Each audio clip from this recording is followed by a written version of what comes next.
A very very good morning to all of you. आप सबका बहुत बहुत स्वागत है। मैं यहाँ पर देख पा रहा हूँ बहुत सारे स्टूडेंट्स मेरे साथ कनेक्टेड हैं, जो यूट्यूब पर भी हैं, हमारी डेमो क्लास के अंदर भी हैं और रजिस्टर्ड क्लास के अंदर भी हैं। आप सबका बहुत बहुत स्वागत है। कायदे से ये डेमो क्लास जो होनी थी, ये सैटरडे सुबह 8 बजे होनी थी, लेकिन सुबह 8 बजे सैटरडे को नहीं हो पाई क्योंकि मैं किसी कारण से हॉस्पिटलाइज हो गया। और बस फिर उसके बाद मैं थर्सडे को हो गया था, तो थर्सडे, फ्राइडे, सैटरडे, संडे कल छुट्टी हुई, तो मैं बस आज आपके पास पहुंचा हूं। तो 2 दिन आपके साथ नहीं जुड़ पाया, इसका मुझे बहुत दुख है। आप सबका आज सीए इंटरमीडिएट एडवांस्ड अकाउंटिंग में बहुत बहुत स्वागत है।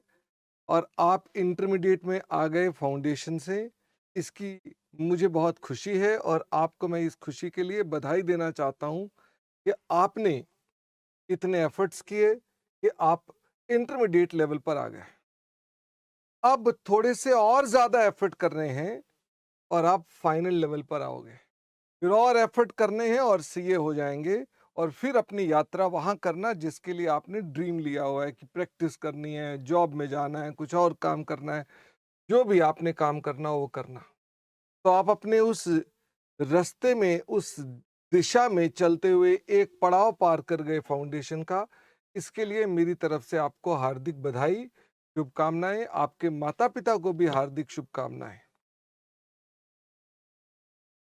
एडवांस अकाउंटिंग सीए इंटरमीडिएट के ग्रुप 1 में आता है, और इस पेपर के अंदर बहुत ज्यादा काम करना पड़ता है। अब पहले तो ऐसा था कि 2 अकाउंट्स हुआ करते थे तो बट जाता था। अब अल्टीमेटली क्या है कि एक ही पेपर में सब कुछ डाल दिया है, इसलिए आपके एंड पर एफर्ट्स बढ़ गए हैं।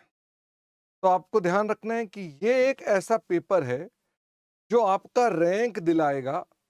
यही वो पेपर है जो आपको अच्छे नंबरों से पास करा सकता है, और यही वो पेपर है जिसकी बदौलत आपको बाकी पेपर समझ में आएंगे। नहीं समझे? अकाउंट्स क्लियर होगा तो इसी पर बेस्ड टैक्स क्लियर होगा, क्योंकि हम जो बनाते हैं उसी पे टैक्स कैलकुलेट होता है। हम जो बनाते हैं इसी पे जीएसटी कैलकुलेट होता है। हम जो बनाते हैं इसी पे लॉ अप्लाई होता है। हम जो बनाते हैं इसी का ऑडिट होता है। हम जो बनाते हैं इसी की फाइनेंशियल मैनेजमेंट और स्ट्रेटेजिक मैनेजमेंट होती है। इसका मतलब ये कि जो अकाउंट्स है ये केंद्र बिंदु है। तभी तो चार्टर्ड अकाउंटेंसी में वर्ड अकाउंटेंट लगा हुआ है। इंपॉर्टेंट होगा अकाउंटेंसी तभी तो। एक अकाउंटेंसी ही ऐसा पेपर है जो आप सीए फाउंडेशन में भी पढ़ते हो, इंटरमीडिएट में भी पढ़ते हो और फाइनल में भी पढ़ते हो। मुझे उम्मीद है इससे आपको इसका महत्व समझ में आ रहा होगा कि ये पेपर आपके लिए केंद्र बिंदु क्यों है। अगर इस पेपर में आपने कोई भी गलती कर डाली तो आपके सभी जगहों पर इसका इफेक्ट आता है। फॉर एग्जाम्पल, आपने कहा अकाउंट्स हम अभी नहीं पढ़ते, पहले बाकी पेपर पढ़ लेते हैं, अकाउंट्स बाद में पढ़ लेंगे, तो ये बहुत बड़ी गलती है, क्योंकि आपको बाकी पेपर समझ में ठीक से नहीं आएंगे। समझ में आ रही है? आपने कहा अकाउंटेंसी खाली सुन लेते हैं, प्रैक्टिस बाद में कर लेंगे, तो आपके बाकी पेपर्स ठीक तैयार नहीं होंगे। मैं आपको ये कहना चाहता हूं, ये धुरी है, एक्सिस है, सेंट्रल पॉइंट है, इसी के इर्द गिर्द सब घूम रहे हैं। तो मुझे उम्मीद है आप इसी नजरिए से कि ये अकाउंटेंसी ही आपके लिए एक इंटरमीडिएट पास कराने वाला और रैंक दिलाने वाला है, इसी नजरिए से तैयारी करेंगे। ओके। मैं एक बात और बताना चाहता हूं, इस पेपर के अंदर आप अकाउंटिंग स्टैंडर्ड्स जो पढ़ेंगे वो सभी अकाउंटिंग स्टैंडर्ड 1 से लेके 29 तक, 2 अकाउंटिंग स्टैंडर्ड उसमें से हट चुके हैं, 8वां और छठा। तो इफेक्टिवली कितने स्टैंडर्ड हो गए? 27। 1 से लेके 29 तक, 2 उसमें से हट गए, तो कितने हो गए? 27 स्टैंडर्ड हो गए। आप 27 स्टैंडर्ड्स पढ़ेंगे और जो 27 स्टैंडर्ड्स पढ़ेंगे ये इंटरमीडिएट में कुल मिलाकर काम होगा। सीए फाइनल में जब आप आएंगे तो वहां पर आप इंड एएस पढ़ेंगे। अब आप कहेंगे सर ये इंड एएस क्या चीज है, ये एएस क्या चीज है? अपने इर्द गिर्द देखो, क्या बहुत सारे कॉमर्शियल, इंडस्ट्रियल, बिजनेस एक्टिविटीज हो रही हैं।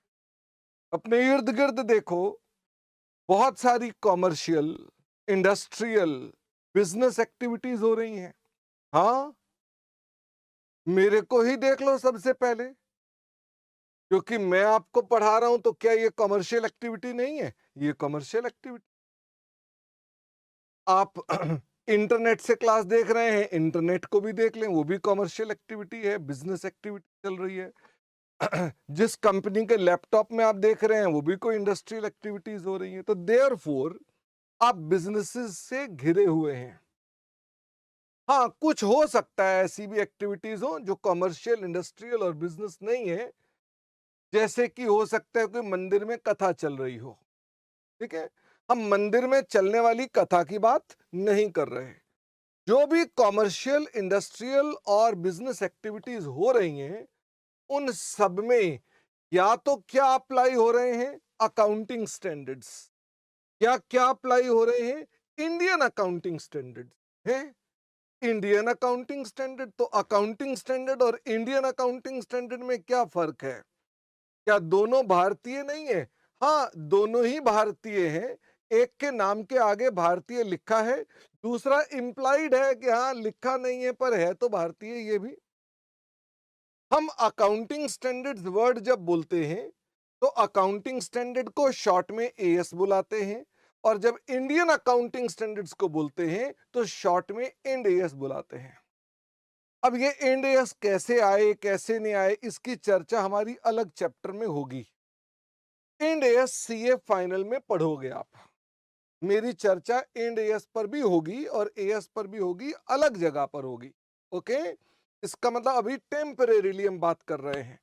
तो आप सीए फाइनल में पढ़ेंगे इंड एएस और इंटरमीडिएट में पढ़ेंगे अकाउंटिंग स्टैंडर्ड। तो मुझे एक बात बताओ,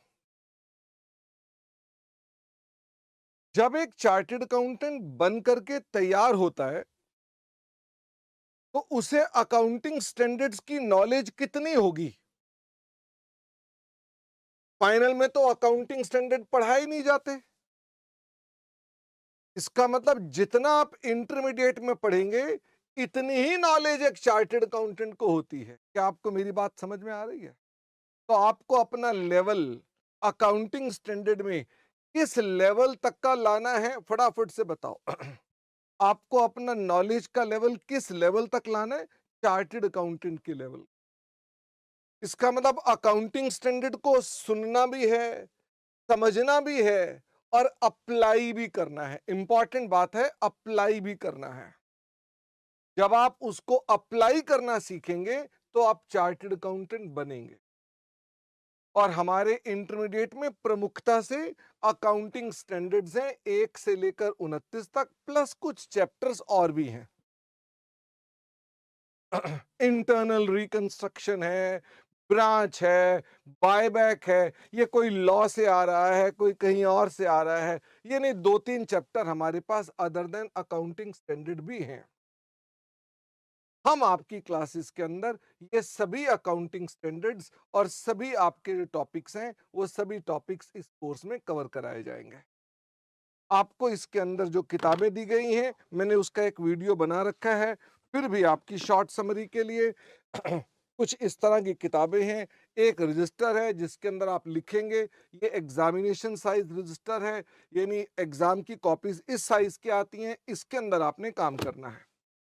इसके अलावा एमसीक्यू बुक है जो कि आपके पास 30 नंबर की है। इसके अलावा आपके सैंपल पेपर्स हैं कि पेपर कैसे आएंगे और आप पेपर कैसे प्रैक्टिस करेंगे, आपकी घर की प्रैक्टिस के लिए है। ये क्विक स्टार्ट गाइड है कि आपको हमारी क्लासेस में कोई दिक्कत ना आए। ये 3 किताबें हैं। ये 3 किताबें हैं जो आपने कवर करनी है। ये 3 किताबें हैं जो आपने कवर करनी है। इसमें सारा का सारा स्टडी मटेरियल कवर्ड है, सारे आरटीपीज हैं, सारे एमटीपीज हैं, सारे पास्ट एग्जाम क्वेश्चन है, आपने अलग कुछ नहीं करना है।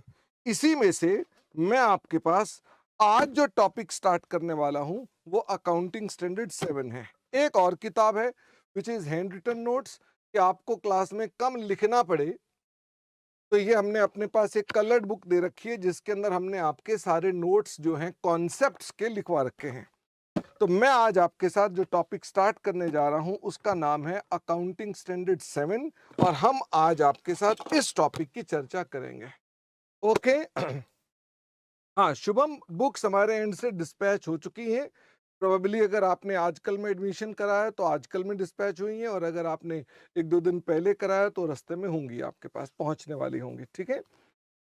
तन्मय कह रहे हैं आप शर्मा जी कैसे हो? शर्मा जी बीमार थे, बड़ा मुश्किल से आए हैं लौट के। और हाँ, एक बच्चे ने कहा है मैं इस समय अपने पास यूट्यूब पर ज़्यादा देख रहा हूँ क्योंकि मेरी स्क्रीन इन्होंने यूट्यूब के अंदर बड़ी कर रखी है, और क्लासेस कैसे एक्टिवेट करें सब इसमें लिखा हुआ है, क्लास कैसे एक्टिवेट होती है। तने कह रहे हैं सर आप पतले हो गए, 2 किलो वजन 2 दिन में घटा। मैं तो पत्नी पत्नी से कह रहा था सुनो भगवान, इससे बढ़िया तो कुछ है ही नहीं, 2 दिन में 2 किलो वजन कम हुआ है। अच्छा, और इसके अलावा क्लासेस कैसे एक्टिवेट करें ये सब इसमें लिखा हुआ है, कैसे एक्टिवेट करें। फिर भी मैं एक काम करूंगा, मैं क्लास के एंड में आपको एक्टिवेशन के बारे में थोड़ी डिस्कशन करवाऊंगा। ओके, तो आप चिंता ना करिएगा। और Mohit, Krishna, mission CA, notorious wrestling order, Chirag, Alok Giri, Kartik Hegde, Satyanand Jha, Vivek Mehta, Sant Yadav, Tanmay Sharma, the reaper, और सहज सिंह, शिवानी शर्मा, आशीष गंभीर। तो क्या आई होप आप सबके मैंने नाम भी पढ़ने शुरू कर दिए। मानसी, निमित, डिव व्लॉग्स, लवीश, तान्या, शिवम, पार्थ, गौरिका, नो, मुकुंद, श्रेयांश, अर्शदीप, सचिन, मानसी, गौरव, यश, गौतम, निखिल, कृष्णा, यश। अब किसी को ये ना रहे मेरा नाम नहीं लिया, बड़ी देर से चल रहा था, आप हमारे नाम नहीं ले रहे। सुदीक्षा, रोहित, मैं इधर से भी नाम पढ़ रहा था, साक्षी, निखिल। चलिए, सब अपने मन ही मन में अपने इष्ट देव का ध्यान करेंगे और स्टार्ट करेंगे अपने साथ अकाउंटिंग स्टैंडर्ड 7, जिसका नाम है कंस्ट्रक्शन कॉन्ट्रैक्ट्स। का नाम क्या है? Construction contracts. देखो, बहुत सारे तरह के बिजनेसेस हैं। उन बिजनेसेस में एक बिजनेस की मैं चर्चा कर रहा हूं क्योंकि हमारे स्टैंडर्ड बड़े सारे बिजनेसेस को डील करते हैं, तो मैं एक तरह के बिजनेस की बात कर रहा हूं। उस बिजनेस का नाम है कंस्ट्रक्शन कॉन्ट्रैक्ट्स। हम जब कोई बिल्डिंग बनाते हैं, हम कॉन्ट्रैक्टर हैं, तो आप हिंदी में क्या बोलते हैं हमको? अगर मान लो मैं बिल्डिंग बनाने वाला हूं, सड़क बनाने वाला हूं, डैम बनाने वाला हूं, तो एक बच्चा कह रहा है ताऊ जी, हम उसे क्या बोलते हैं? हम उसे बोलते हैं ठेकेदार। थोड़ा सा ये नॉर्थ इंडियन है, आई एम नॉट श्योर आप में से कितने बच्चे ठीक से समझ पा रहे हैं इस बात को। ठेकेदार वर्ड हमारे उत्तर भारत में यूज होता है वर्ड। तो ठेकेदार वैसे तो बहुत तरह के होते हैं,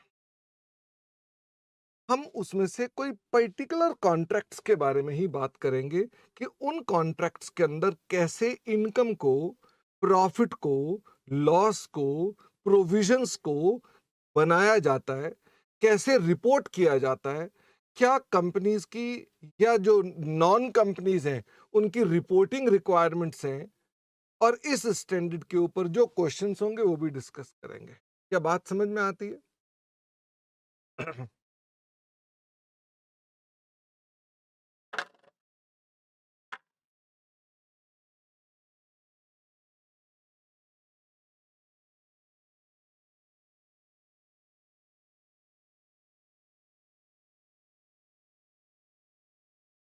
ये व्यक्ति एक बैठा है,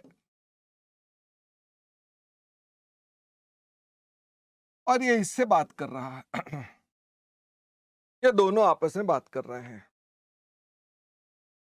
ये कह रहा है कि आप मेरे लिए एक मकान, एक बिल्डिंग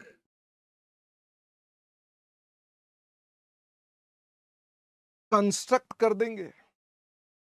तो ए कह रहा है बी से कि आप मेरे लिए एक बिल्डिंग बना देंगे। दरवाजा बंद कर दो।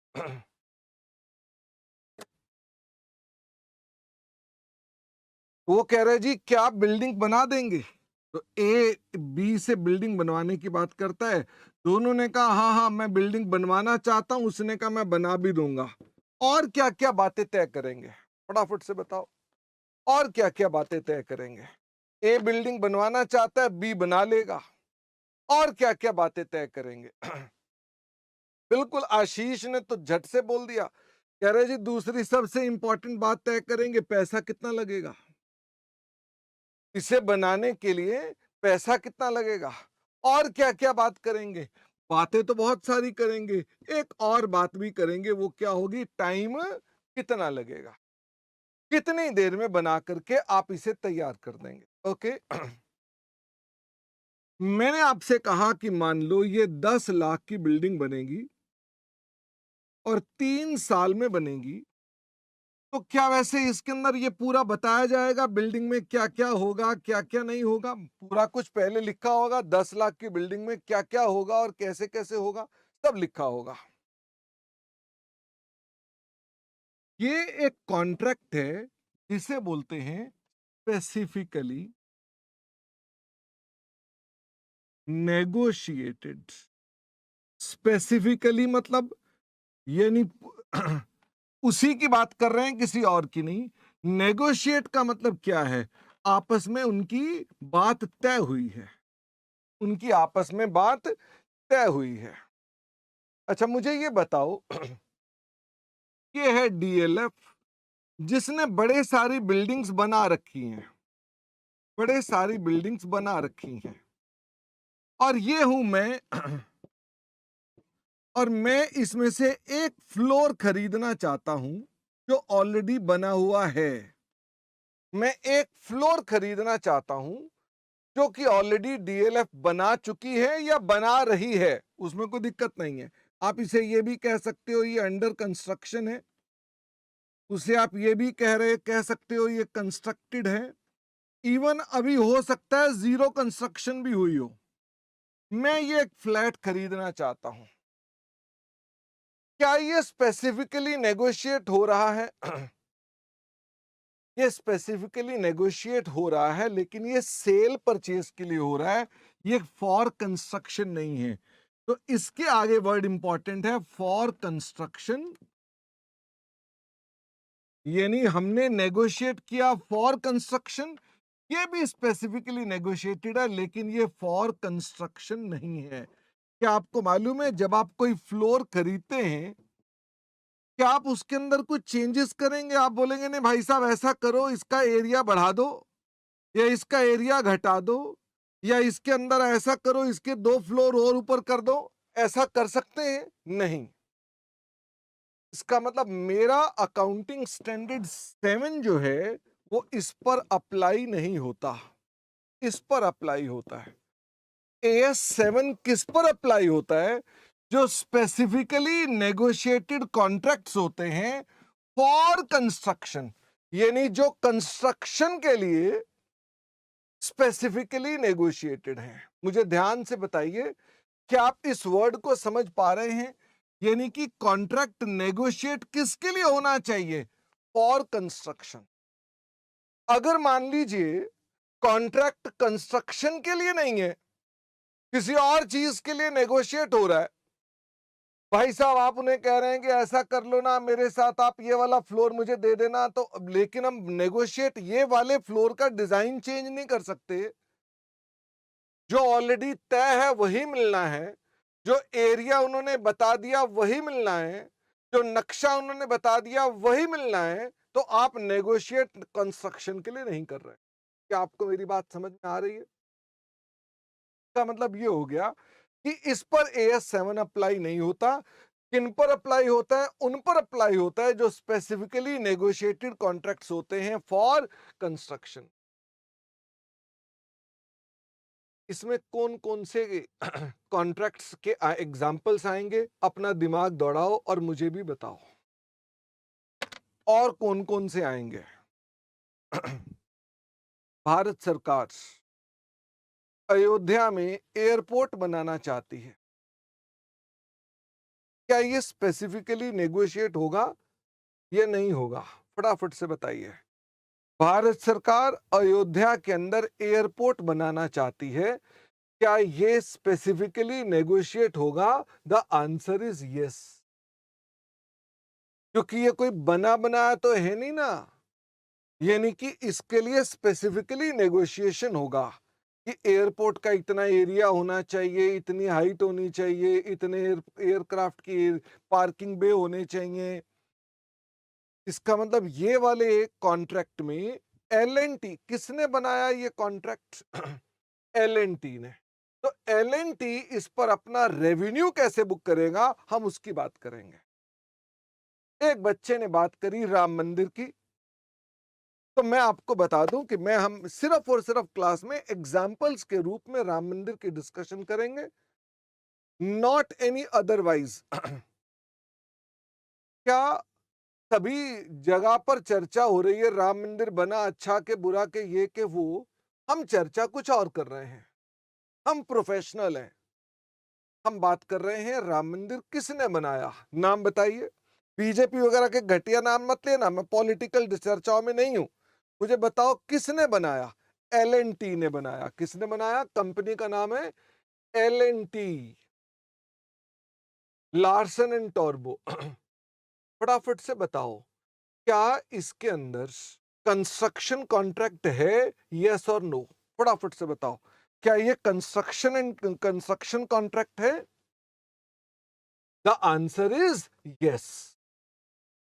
तो मैं आपको ये सिखाने वाला हूं कि एल एन टी का उस मंदिर की बिल्डिंग को बनाने में क्या रेवेन्यू आया, क्या खर्चा आया, वो अपना प्रॉफिट कैसे रिपोर्ट करे, या ये सब काम कैसे करे। हमारा फोकस राम मंदिर में इस मुद्दे पर रहना चाहिए। क्या आपको मेरी बात समझ में आ रही है? सारी दुनिया राम मंदिर किसी और नजर से देखे, पर तुम किसी और नजर से, तो हो गए ना प्रोफेशनल तुम। ऐसा ना रहे कि सभी तो राम मंदिर में कुछ और देख रहे हैं और आप हैं कि आपको दिखाई दे रहा है अपना काम, कि इसके अंदर किसको क्या रेवेन्यू जनरेट हो रहा है और किसको क्या प्रॉफिट जनरेट हो रहा।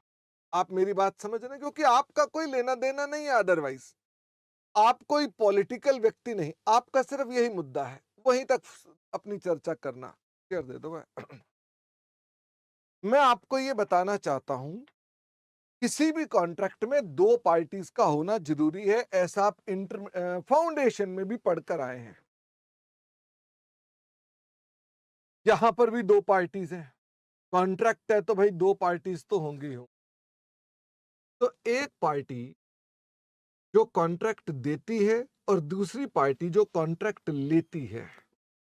जो कॉन्ट्रैक्ट देती है उसने पैसा खर्चना है और उसके लिए एसेट की कंस्ट्रक्शन हो रही है, और जो कॉन्ट्रैक्ट लेती है वो उस काम को करता है। उसी पार्टी को ठेकेदार कहा जाता है। क्या आपको समझ में आ गई? मैं ठेकेदार वर्ड से कहानी शुरू की थी, पर जो लोगों को पूरी तरह ठेकेदार का मतलब नहीं पता था, अब समझ में आ गया ठेकेदार। मैं आपको एक बात बताता हूं, हम यहां पर जो ठेकेदार की बात कर रहे हैं, ठेका तो बहुत चीजों का होता है। अब आप में से कई नॉनसेंस नालायक ऐसे भी होंगे कि वो कहीं शराब के ठेके पे चले जाएं, वो कहें अरे आप उसकी बात कर, वो भी ठेका होता है। तो मैं आपको बता दूं इसमें वर्ड क्या लिखा हुआ है, स्पेसिफिकली नेगोशिएटेड के आगे क्या लिखा हुआ है, फटाफट से बताओ। स्पेसिफिकली नेगोशिएटेड फॉर कंस्ट्रक्शन लिखा हुआ है। इसका मतलब मैं उन ठेकेदारों की बात कर रहा हूं जो किसके लिए हैं, जो फॉर कंस्ट्रक्शन है, उन्हीं की बात कर रहा हूं। ठेकेदार तो बहुत सारे हैं, एक ठेकेदार तो मैं भी हूं। मैंने कहा मुझे आप इतने पैसे दे दो, मैं आपको क्लासें दे देता हूँ। ये भी तो एक किस्म का ठेका ही है, मैं सारी क्लासें पढ़ा दूंगा, ये भी तो ठेका ही है। बट मैं ये कंस्ट्रक्शन का नहीं है, तो क्या मेरे पे AS7 अप्लाई होगा? मैंने कहा बेटा मुझे इतने पैसे देना, तुम्हारे को घर आके पढ़ाऊंगा, ये भी तो ठेका ही है। बट इन दैट केस क्या मेरे पे AS7 अप्लाई होगा? The answer is no. तो AS7 जो है ये बनाया गया फॉर कंस्ट्रक्शन। ध्यान दीजिएगा, कंस्ट्रक्शन किसकी होती है? सर्विसेज की होती है या एसेट्स की होती है? फटाफट से बताओ, कंस्ट्रक्शन किसकी होती है? कंस्ट्रक्शन होती है एसेट्स की। ओके, यानी किसी सामान की होती है। क्या ये एक ही एसेट होना चाहिए या ग्रुप ऑफ एसेट भी हो सकते हैं? मतलब क्या उसमें एक ही एसेट होना चाहिए कि मल्टीपल भी हो सकते हैं? द आंसर इज मल्टीपल भी तो हो सकते हैं, मल्टीपल भी तो उसी का पार्ट है। लेकिन मल्टीपल में एक चीज होती है कि वो आपस में ना जुड़े होते हैं। मतलब ये एसेट्स कई होंगे तो भाई, जैसे मैं आपसे कहता हूं कि कंस्ट्रक्शन कर देना, उसमें अंदर इंटीरियर डेकोरेशन भी कर देना, बाहर पार्किंग बना देना, छत पे रूफ गार्डन लगा देना। क्या मैंने कई काम कह दिए आपको? फटाफट से बताइए, क्या मैंने कई काम कह दिए आपको? हाँ, पर ये आपस में रिलेटेड नहीं लग रहे आपको? कि बिल्डिंग है तो उसके अंदर इंटीरियर डेकोरेशन है, तो बाहर की पार्किंग है, तो छत के ऊपर रूफ गार्डन है, ये हमारे पास इसमें कवर हो जाता है। कॉन्ट्रैक्ट फॉर सर्विसेज जो होते हैं वो हमारे पास कभी भी AS7 में नहीं आते, पर कंस्ट्रक्शन की सर्विसेज इसमें है। You are understanding? यानी कंस्ट्रक्शन की सर्विसेज इसके अंदर है। मैं आपको एक बात बताऊंगा कि आओ जरा मेरे साथ साथ आओ, और अगर आपके पास किताबें पहुंच गई हैं, आप में से कुछ बच्चों के पास, तो सबसे पहले हम लोग अपने पास इस जगह पर आ जाते हैं। ये आपकी कौन सी बुक है? ये आपकी हैंड रिटन बुक है। ओके, हैंड रिटन बुक के हमने अपने पास पेज 37 में AS7 कंस्ट्रक्शन कॉन्ट्रैक्ट्स के ये नोट्स हैं। तो सबसे पहले कंस्ट्रक्शन कॉन्ट्रैक्ट्स का क्या मतलब है, आओ उसे देखें। Construction contracts means specifically negotiated. क्या ये इंपॉर्टेंट बात है? स्पेसिफिकली यानी आमने सामने बैठ करके दो लोगों ने तय किया है। क्या तय किया है? To construct. इसका मतलब क्या तय करना है? टू कंस्ट्रक्ट, बनाना है। क्या बनाना है? कोई एसेट बनाना है या ग्रुप ऑफ एसेट बनाना है। ओके, या तो एक एसेट बनाना है, यानी कि जैसे कि हमने कहा एयरपोर्ट,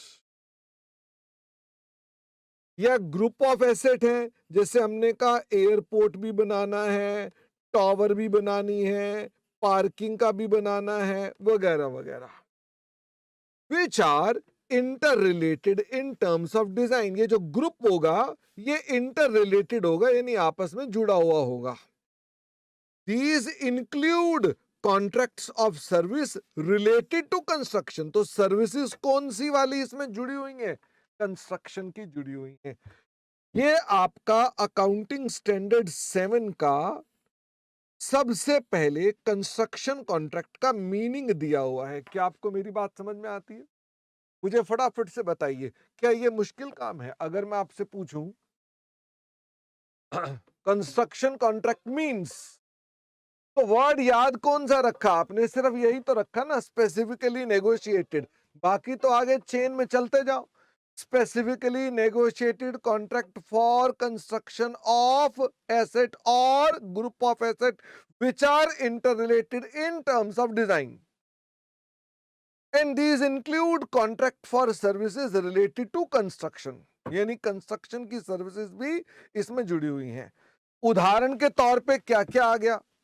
उदाहरण के तौर पे आ गया contract to construct building, dam, road, airport, और आप इसके अंदर और चीजें भी ऐड करना चाहें तो कर सकते हैं।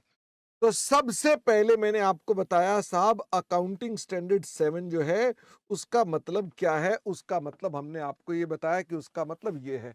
अगर आपको मेरी इतनी बात समझ में आ गई है तो अब मुझे बताइए, मैं आगे चलना चाहता हूं। अभी सिर्फ मैंने आपको मीनिंग बताया। भाई साहब मुझे दिखा दीजिए।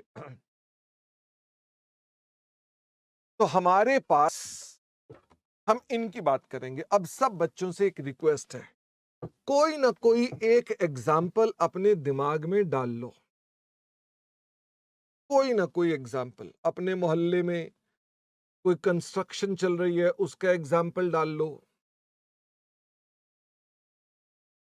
नहीं तो क्या करते हैं ना, मैं एक कॉमन एग्जाम्पल की बात करूं अगर, तो कोई एयरपोर्ट, जैसे अयोध्या एयरपोर्ट, ये एक एग्जाम्पल बोल देते हैं, या राम मंदिर बोल देते हैं, अगर आपको कोई प्रॉब्लम ना हो तो।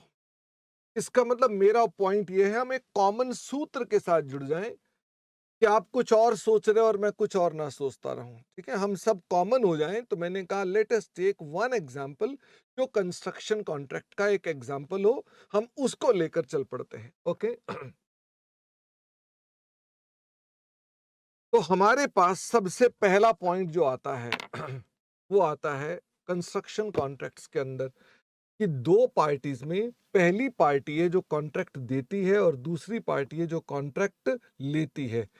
This accounting standard applies to contractors. तो मुझे फटाफट से बताओ, ये एएस कौन अप्लाई करेगा?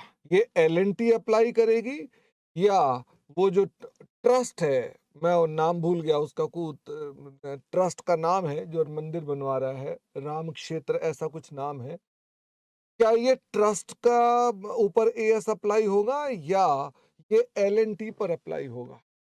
तो this will apply to LNT. अच्छा, एक बच्चे ने बोला है कि वो इंटरनल डेकोरेशन भी क्या इसमें आएगी? ऑफ कोर्स इंटरनल डेकोरेशन भी इसके अंदर आएगी अगर कॉन्ट्रैक्ट में लिखा हुआ है। ठीक है, अब फूल तो आएंगे नहीं, क्योंकि फूल तो कॉन्ट्रैक्ट में लिखेंगे नहीं, फूल तो कोई और लगाएगा।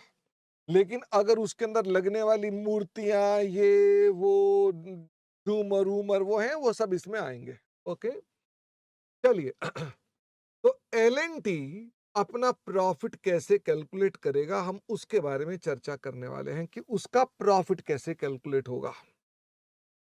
मुझे ये बताइए, जो कंस्ट्रक्शन के काम होते हैं इनके अंदर क्या ये with in 12 month he construction complete हो जाती है या मोर देन 12 मंथ लगते हैं? क्या ये कंस्ट्रक्शन विद इन 12 मंथ हो जाती है या ये मोर देन 12 मंथ लगते हैं? तो देखो, आम तौर पे 12 महीने से कम भी लग सकते हैं, लेकिन आमतौर पे, आमतौर मतलब जनरली मोर देन 12 मंथ लगते हैं। मुझे बताइए, क्या मैं फिर से, मैंने कहा ना, मैं कॉमन सूत्र से मैंने बांध दिया आपको पहले ही राम मंदिर बोलकर। क्या होता है, ऐसे एग्जाम्पल बेशक हो सकता है पॉलिटिकली मोटिवेटेड एग्जाम्पल्स हो, लेकिन हमें अपने प्रोफेशनल तरीके से तैयारी करनी है, हम उसके एंगल से यूज कर रहे हैं। Okay, without any bias towards anyone. तो मैं ये बोलना चाहता हूं, एलएनटी के लिए राम मंदिर का प्रॉफिट कैसे बुक होगा, क्योंकि कॉन्ट्रैक्ट तो उन्हें बहुत साल लग गए। 2021 में कंस्ट्रक्शन स्टार्ट हुई, कब स्टार्ट हुई? 2021 में। और बता रहे हैं कि अभी राम मंदिर कंप्लीट नहीं है, इसे पूरा होने में अभी भी 1 साल और लगेगा। क्या इसके बनने में अगर मान लो 4 साल लग गए, तो एलएनटी अपना प्रॉफिट कैसे बुक करेगा? क्या ये पॉइंट हम चिंतन करें? अगर राम मंदिर को बनने में 4 साल लग रहे हैं, तो क्या इस बारे में बात करें कि हमारे पास इसका प्रॉफिट कैसे बुक होगा? हम तो प्रॉफिट की बात कर रहे हैं। आपको राम मंदिर में श्रद्धा और भावना दिखाई दे रही है, तो मैं कितना खराब आदमी हूं, मुझे इसके अंदर प्रॉफिट दिखाई दे रहा है। आपको भी दिखाई प्रॉफिट नहीं देना चाहिए इसके अंदर। ठीक है, इसमें आपको भी प्रॉफिट दिखाई देना चाहिए। ठीक है। एक और भी है, उसकी चर्चा हम नहीं करेंगे। एक और भी पार्टी का प्रॉफिट है, हम उसकी चर्चा करेंगे तो लोग मारेंगे मुझको। डरते भी तो है ना हम। इसका मतलब हम बात उस प्रॉफिट की नहीं करेंगे जो असल में प्रॉफिट है। हम किस प्रॉफिट की बात करेंगे? हम एलएनटी के प्रॉफिट की बात करेंगे। ओके, तो इसलिए हम अपनी बात सिर्फ वहीं तक फोकस करने वाले हैं। तो देखिए, मेरी बात सुनना, वो प्रॉफिट कैसे बुक करेगा, मैं उसके बात करता हूं। 3 नजरिए हैं, आप मुझे बताना।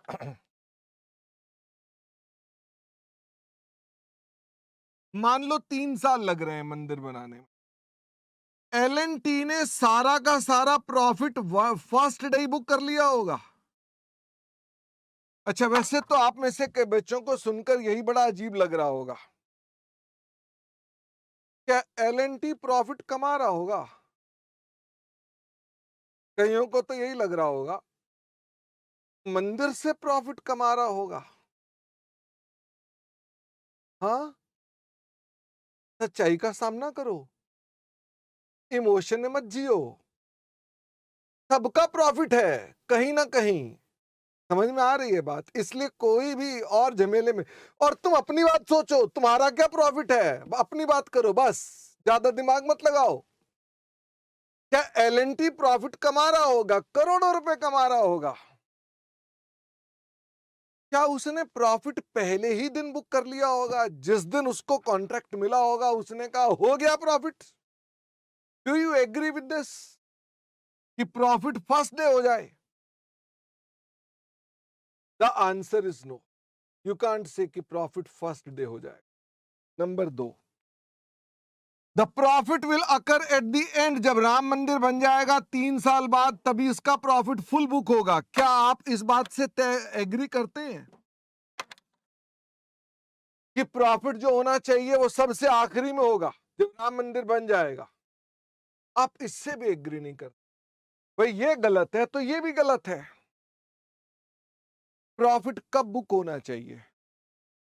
प्रॉफिट बुक होना चाहिए ड्यूरिंग द पीरियड्स। क्या आप समझ पा रहे हैं? प्रॉफिट बुक होना चाहिए ड्यूरिंग द पीरियड। अब प्रॉब्लम यह है कि इसमें कितने साल लग रहे हैं, फटाफट से बताओ। इसमें कितने साल लग रहे हैं? 3 साल। तो प्रॉफिट कितने पीरियड में बुक होना चाहिए? 3 साल में। तो कैसे बुक होना चाहिए, इस पर अप्लाई हो जाता है हमारा एक method called percentage of completion method. जितना पहले काम कर दिया, जितना कंप्लीशन पहले साल कर दिया, उतना प्रॉफिट यहां बुक हो जाएगा। जितना कंप्लीशन यहां कर दिया, उतना प्रॉफिट यहां हो जाएगा। जितना कंप्लीशन यहां कर दिया, यहां हो जाएगा, और एंड तक तो कंप्लीशन हो ही चुका होगा। तो यानी दिस इज द मेथडोलॉजी। क्या आपको मेरी बात समझ में आ रही है? अब मुझे फटाफट से बताओ, ये एएस क्यों बनाया गया होगा? क्या आपको उसका कारण समझ में आ रहा है? कि वो कंपनियां जो कंस्ट्रक्शन कॉन्ट्रैक्ट्स का काम करती हैं, यानी जो राम मंदिर बनाती हैं, एयरपोर्ट्स बनाती हैं, डैम बनाती हैं, बिल्डिंग्स बनाती हैं, और आपके गली मोहल्ले के मकान भी बनाती हैं, वो अपना प्रॉफिट कैसे बुक करेंगी? वो अपना प्रॉफिट पहले साल में कितना बुक करेंगी, दूसरे साल में कितना बुक करेंगी, तीसरे साल में कितना बुक करेंगी? ये अकाउंटिंग स्टैंडर्ड 7 है। क्या आपको समझ में आ गया? जब आप ये स्टैंडर्ड पूरा पढ़ लेंगे तो आपको यही बात समझ में आएगी। हमारे पास इस मेथड की चर्चा को परसेंटेज ऑफ कंप्लीशन मेथड कहा जाता है, और मैंने ट्राई तो बहुत किया अपना, लेकिन मेरी कमर में बहुत तेज दर्द हो रहा है इस समय। बहुत तेज दर्द हो रहा है। जब मैं आया था तो कमर में तेज दर्द नहीं था, लेकिन मैं उस एनर्जी से नहीं पढ़ा पा रहा हूं जिस एनर्जी से मुझे पढ़ाना चाहिए। मैं आपसे क्षमा मांगना चाहता हूं। तो मैं शायद अभी पूरी तरह से ठीक नहीं हुआ हूं, कल ही छुट्टी हुई है, इस कारण से हो सकता है कि भी वीकनेस हो। मेरी कमर में बहुत तेज दर्द शुरू हो गया है। मैंने फिर भी उतना कराने का प्रयास किया कि बता दूं AS7 क्या है, इसका बेसिक उद्देश्य क्या है, और मुझे क्या लग रहा है कि हम वैसे तो मैं चाहता था, मैं घर से जब सोच कर आया था, ये सोच कर आया था कि कल आपकी 3 घंटे की क्लास लगाएंगे सुबह 6:30 बजे से। मुझे ये लग रहा है कि मैं अभी आपको कल की कमिटमेंट भी ना करूं, मुझे कल की क्लास पर भी डाउट लग सकता है। ओके, तो हम वैसे 15 तारीख से हमारा बैच स्टार्ट होना है, तो हम 15 तारीख से ही स्टार्ट करें तो ज़्यादा अच्छा रहेगा। हमारा जो ऑफिशियल डेट है उसी डेट से स्टार्ट करते हैं, 15 तारीख से, और उसी नज़रिए से आगे बढ़ते हैं। ठीक है, मुझे बहुत दुख है कि मैं आपको आगे ले जाना चाहता था लेकिन मैं नहीं ले जा पाया आज, और थैंक यू फॉर दिस। और आपका पहले भी 2 बार आपने समय दिया मुझको और मैं उसमें नहीं आ पाया, मुझे उसका भी बहुत दुख है। Thank you very much, bye bye.